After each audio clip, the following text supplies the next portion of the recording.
বলতে হয়নি তো, কারণ আমি জানি যে ওই মন্দির শর্ম হওয়ার পর থেকে কোনোদিন সরকারি টাকা পায়নি ওখানে।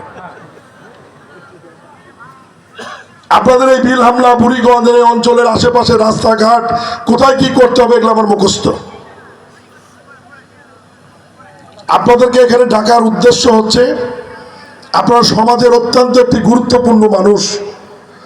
আপনাদের সাথে সাধারণ মানুষের ইন্টারাকশন, যোগাযোগটা খুব বেশি। সাধারণ মানুষ আপনাদের কথা বোঝে এবং শোনে,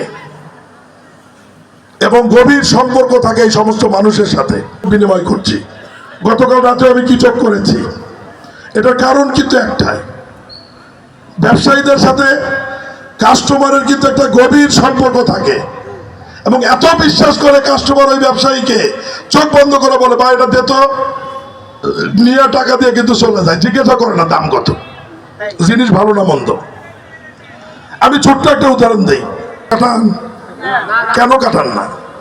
ওই নাপিতের প্রতি আপনার আস্থা তৈরি হয়েছে যে এই চুলকা দাড়ি কাটলে আবার সুন্দর করে কাটতে, অন্য কেউ পারবে না। আমি নিজে এক নাপিতের কাছে চুল কাটি 20 বছর হলে। ওই একবার অসুস্থ ছিল 1 মাস, চুল বড় হয়ে আবার কানের উপর দিয়ে উঠে নেমে গেছে। আমার বউ কয় চুল কাটো না, আমি অন্য জায়গায় কাটবো, তো বুঝবি না আমি কি চুল কাটি, তুই আরেক সাইজ করে কেটে দিবি। ঠিক কিনা?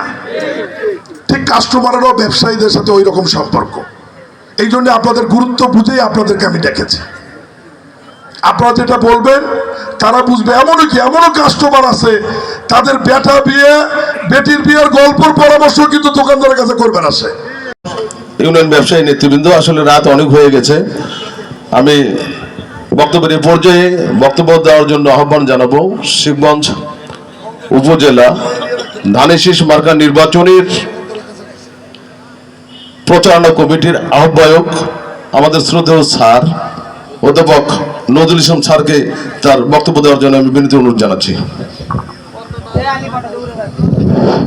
বিসমিল্লাহির রহমানির রহিম।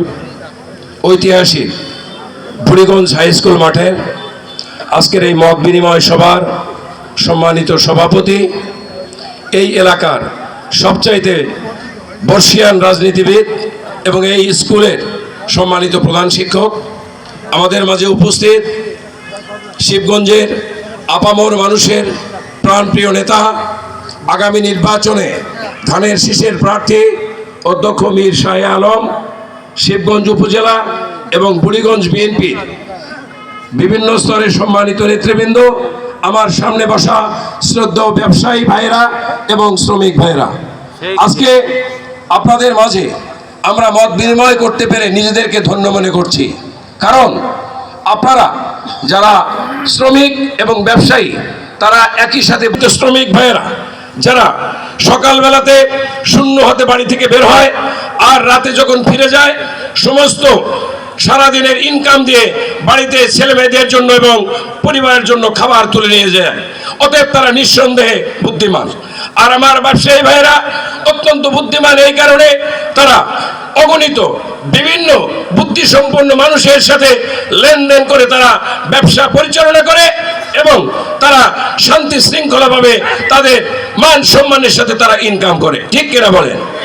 আমি প্রসঙ্গ অন্যটাতে যাব না।